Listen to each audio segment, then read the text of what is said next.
Good morning and welcome to Farm Factor on AGam in Kansas. I'm your host, Conrad Kabus. The soybean is one of the most diverse crops with infinite uses, from swine feed to ChapStick. Like the soybean itself, the Kansas Soybean Expo has a diverse role in farmers' operations and presents many opportunities. Kansas soybean farmers and their industry partners gathered January 7th in Topeka for the Annual Kansas Soybean Expo. Take a look.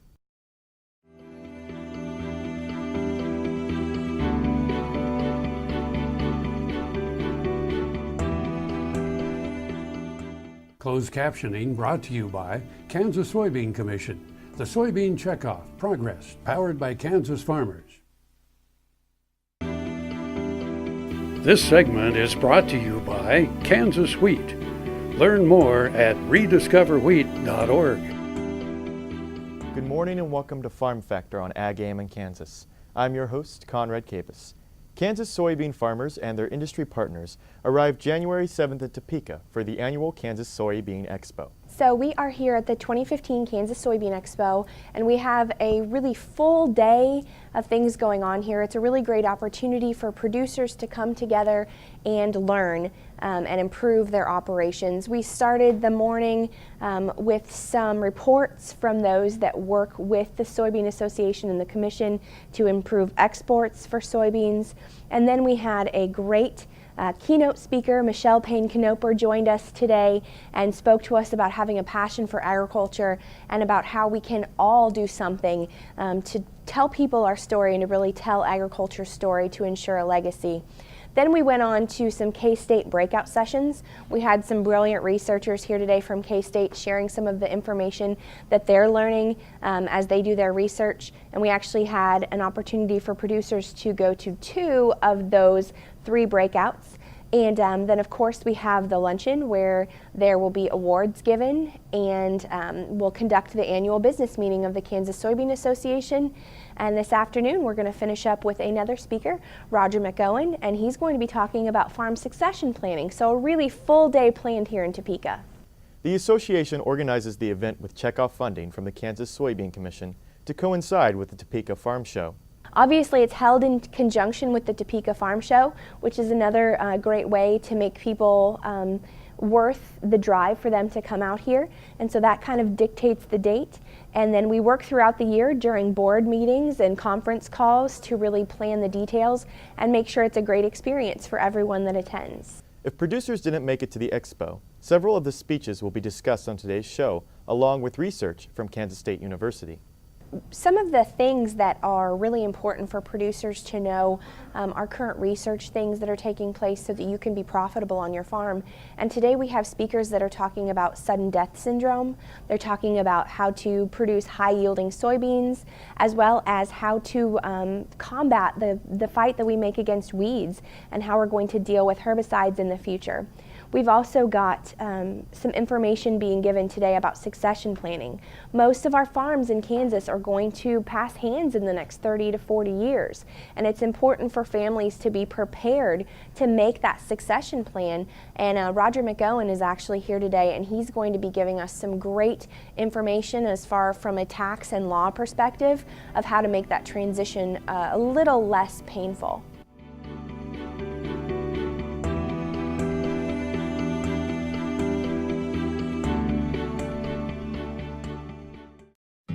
This hog is head over hoof for meal made from U.S. soybeans. Now, one hog isn't that impressive, but suppose we add another, and another, and another.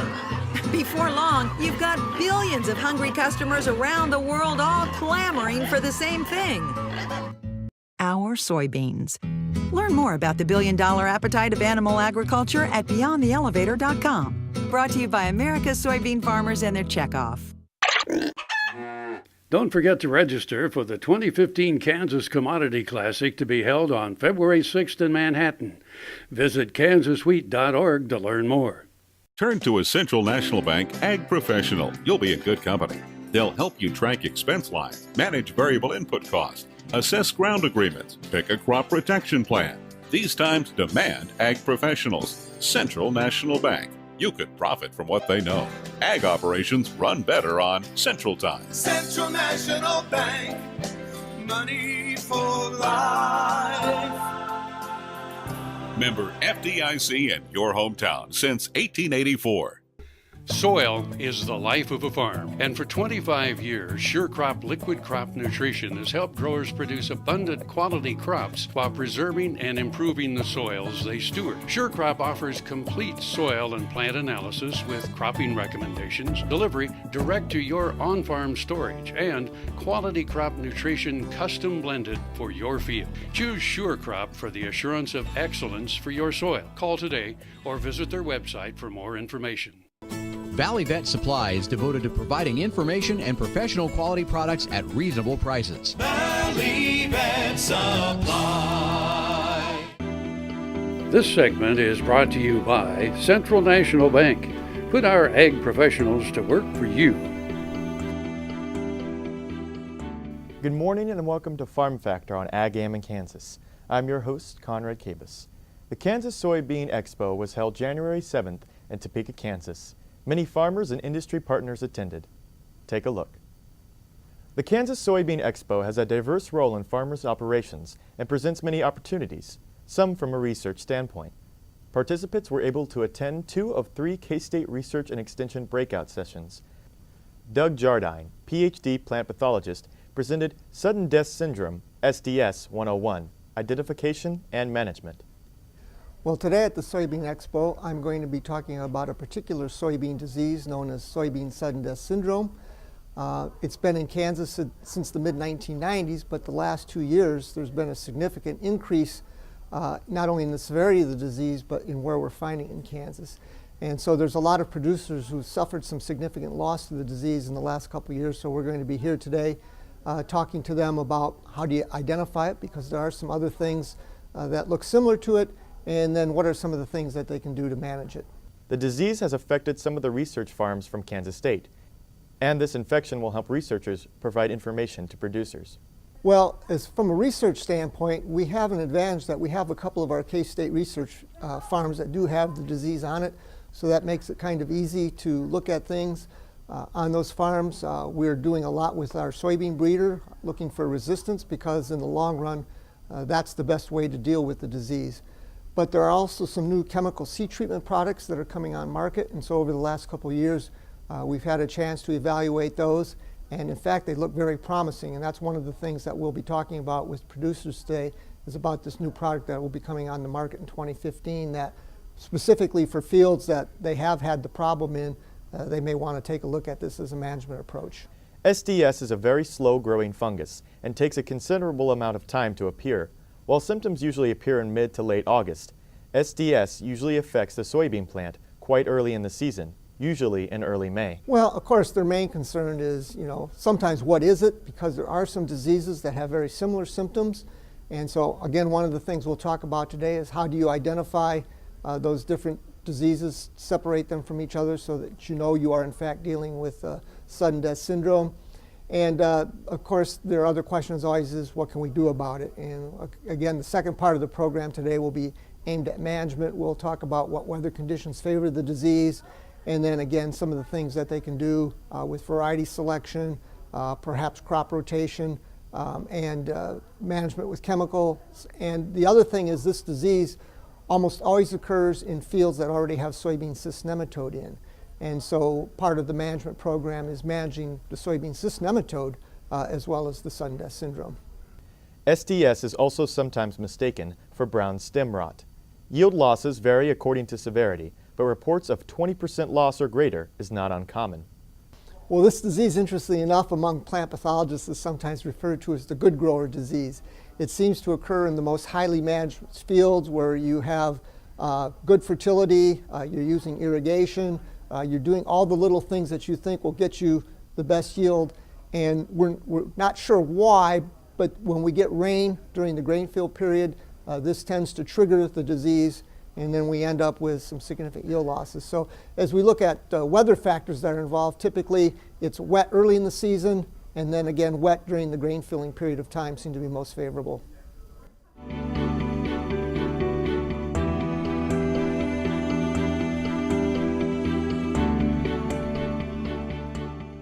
Hey folks, Dr. Dan from Doc Talk. If you miss us on Monday morning, you can join us at 6:30 a.m. every Sunday morning on RFD TV. Doc Talk has a national following. We're sure glad that you joined us on Mondays, but if you miss us and you want to catch us out on a Sunday morning, get up at 6:30 a.m. and we'll be right there, RFD TV, 6:30 a.m. Central Standard Time, and I'll see you down the road.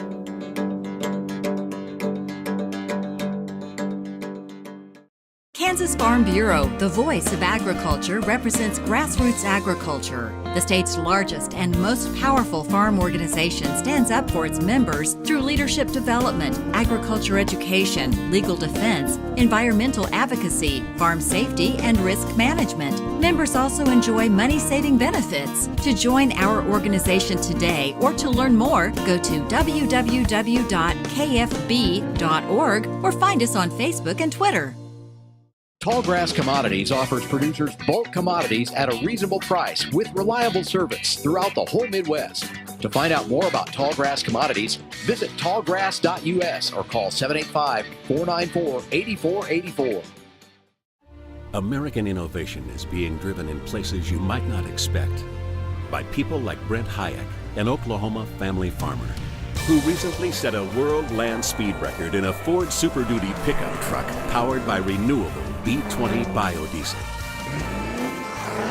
Advanced performance is here, now, putting America on the fast track to more jobs and energy independence. Biodiesel, America's advanced biofuel. The Kansas Wheat Innovation Center in Manhattan is rediscovering ways to get improved varieties and new genetics in the hands of farmers faster. Grower-led and checkoff-funded research initiatives are bringing about positive change. This grassroots leadership provides a strong voice in Topeka and Washington, D.C. Now is the time to partner with Kansas Wheat in moving wheat forward. Kansas Wheat Commission and Kansas Association of Wheat Growers. Farmers investing in their future and yours. Log on to rediscoverwheat.org. Tar Waters has what you need for all seasons for around the farm and home. Working, hunting, growing, feeding, snow removal, even fun for the kids. And a service department with experienced techs to help keep your equipment in top running condition. Tar Waters has a huge selection and the best prices. Tar Water Farm and Home, family owned and operated since 1978. They have what you need. When your living depends on agriculture, you can depend on KFRM 550 AM. If you're in the southwest three-fourths of Kansas or the northern half of Oklahoma, catch us at 550 AM on the radio dial. But if that isn't you, listen on your cell phone at TuneIn Radio or on your computer at KFRM.com. We promise to keep you informed, entertained, and company as you go through your day. KFRM 550 AM, the voice of the plains. We would like to join your management team. Kansas Farm Bureau, the voice of agriculture. To join today or for more information, go to kfb.org or find us on Facebook and Twitter. Good morning and welcome to Farm Factor on AGam in Kansas. I'm your host, Conrad Kabus. The Kansas Soybean Expo was held January 7th in Topeka, Kansas. Many farmers and industry partners attended. Take a look. The Kansas Soybean Expo has a diverse role in farmers' operations and presents many opportunities, some from a research standpoint. Participants were able to attend 2 of 3 K-State Research and Extension breakout sessions. Dallas Peterson, Ph.D., Weed Science Specialist, presented on future weed control technologies in soybeans. Hi, I'm Dallas Peterson, Extension Weed Specialist at Kansas State University, and so I do research and extension on weed control related issues. Here at the Soybean Expo today, I'm going to be visiting about new weed control technologies that are coming down the pipeline to assist farmers with managing some of the glyphosate-resistant weed issues that have developed in recent years. The 3 primary new technologies that I will be visiting about include 2,4-D resistant soybeans, which are being developed by the Dow Chemical Company, and those are referred to as Enlist soybeans. Dicamba resistant soybeans, which are being developed by the Monsanto Company, and those are being referred to as Xtend soybeans. And finally, HPPD resistant soybeans, which are being developed jointly by both Syngenta and the Bayer Chemical Company, which will allow farmers to use the HPPD class of herbicides to assist with weed control once those do get introduced. Resistant to glyphosate, a widely used herbicide that's often sold under the brand name Roundup, continues to grow in the Midwest. Water hemp, kochia, and ragweed are among the weeds developing resistance. In controlling weeds other than long-term, it's important to keep in mind that herbicides kill in different ways. Glyphosate-resistant weed problems have developed gradually over the last 7 or 8 years, and we now have 6 different species in Kansas with confirmed resistance to glyphosate. Over the years, in recent years at least, many farmers have relied almost exclusively on glyphosate for weed control. That probably was not the right approach, but it obviously was the most profitable approach. But because of that heavy reliance on glyphosate, unfortunately we have developed resistance issues to these weeds. And so now growers definitely need to diversify their weed control program, and the new technologies that are coming forward will provide some new options or some new tools to allow them to do that. Through research, scientists have found no matter what farmers do, weeds will develop resistance to glyphosate. As crop prices have slumped and profit margins narrow, farmers are tempted to use the least expensive ways of controlling weeds, even if those methods aren't the best for combating herbicide-resistant long-term. Farmers should visit with an agronomist or chemical specialist to identify the right approach. Every year we are evaluating the various technologies that are available to help manage weeds in our soybean crops, and specifically again over the recent years we have been working with the Enlist, the Extend, as well as the HPPD resistant technologies, and looking at the herbicide options, the various programs that could be included that include both pre-emergence type programs as well as post-emergence applications to give a more diversified weed control program and hopefully improve control of weeds overall, and especially those that have developed resistance to the various herbicides.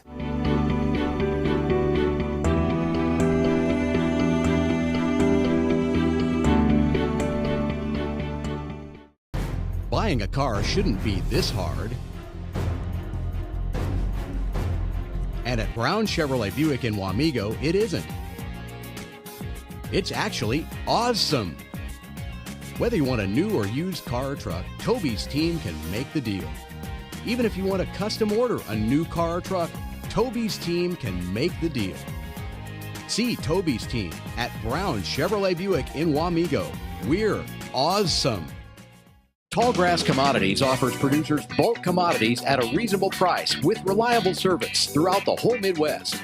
To find out more about Tallgrass Commodities, visit tallgrass.us or call 785-494-8484.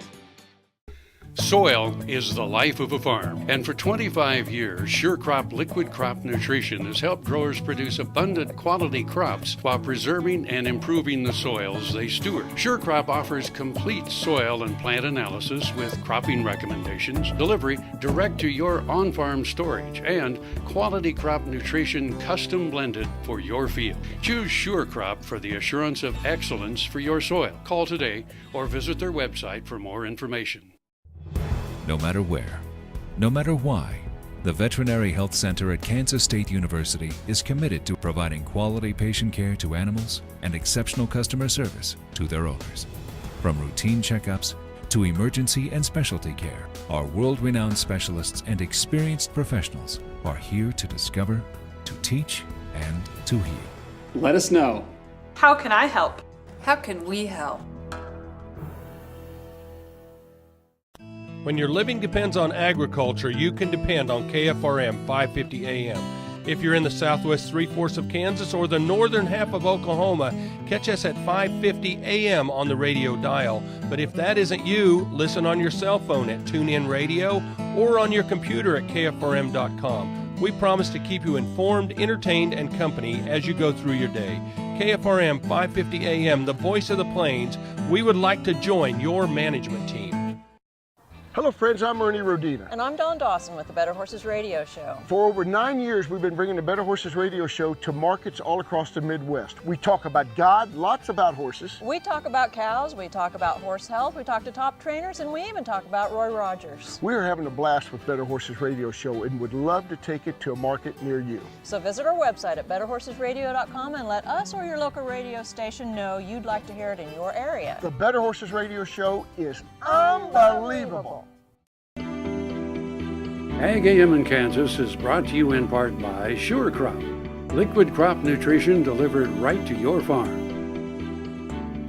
Good morning and welcome to Farm Factor on AGam in Kansas. I'm your host, Conrad Kabus. Kansas soybean farmers and their industry partners arrived January 7th at Topeka for the Annual Kansas Soybean Expo. The opening session offered checkoff project updates from Jennifer Geck-Ott, Allied Industry Relations Manager at the USA Poultry and Egg Export Council. USA Poultry and Egg Export Council is also known as USAPEC. We're a nonprofit trade association. We have about 180 members. We have 15 members that are from our farm organizations, our corn and soybean groups. And the Kansas Soybean Commission has been a member for about 7 years. It's been a wonderful partnership. We've been very pleased to have Kansas as part of our board. Kansas Soybean Commission also has not only a seat on the board, but they also are part of our market development committee as a feed member at large. Dennis Hoopy serves as that position. The USA Poultry and Egg Export Council, USAPEC, also works very closely with different projects with Kansas Soybean Commission. There's been a project we've done a number of years in Mexico for the meat processing sector. That's a multi-phase program. It also incorporates work with other QSSBs such as Iowa, as well as Ohio and Indiana. Another project that Kansas has been working with us with is a new endeavor, and this is in Korea, to work with the food service sector, working with menu contest and development, incorporating poultry and eggs into their diets. Also, a final project that we have been working on, another new endeavor, is to develop the meat processing sector of Armenia. Armenia is a country that we see as a growing market for that sector, to ship raw poultry, mechanically deboned meat into that, to work with the food manufacturers to process it into sausages and other types of further processed. A few years ago, there were 16 countries that held total or partial bans on GMOs. Now there are at least 26, some of which are world leaders or enormous nations, including China, India, France, Germany, Italy, Mexico, and Russia. Most of these bans are derived from miscommunication and misdirection between producers and consumers, rather than the actual GMO themselves. We have a person on our staff who is the Director of Technical Services, Dr. Shelley McKee. She is a veterinarian on our staff. She has done a lot of work with the foreign governments and has actually developed materials about GMOs. She's worked with the American Egg Board to develop a brochure that will go out to specifically address different GMO concerns that the industry might have. The soybean industry and poultry industry are successful partners in the agriculture field, and the partnership doesn't appear to slow down anytime soon. We love being the #1 customer for the soybean industry. The U.S. poultry and egg industry is the largest user of soybean meal by livestock group. It's about 50% of the usage. Again, that's a wonderful part. That's one of the reasons why we've been able to partner so well with the soybean industry. As far as exports, it's about over 160 million soybean bushels are exported through U.S. chicken, turkey, duck, and eggs. Again, a huge number. The number of exports this past year, 2013, has been valued at $6 billion, so 5.9, almost $6 billion. It's a huge number of chicken, turkey, and eggs that are going all around the world. Thank you for watching today's episode of Farm Factor on AGam in Kansas. For more of Farm Factor, or if you want to view this program again, visit us on www.agaminkansas.com, or you can like us on Facebook or follow us on Twitter. So have a good day with good luck. Closed captioning brought to you by Kansas Soybean Commission. The Soybean Checkoff Progress, powered by Kansas farmers.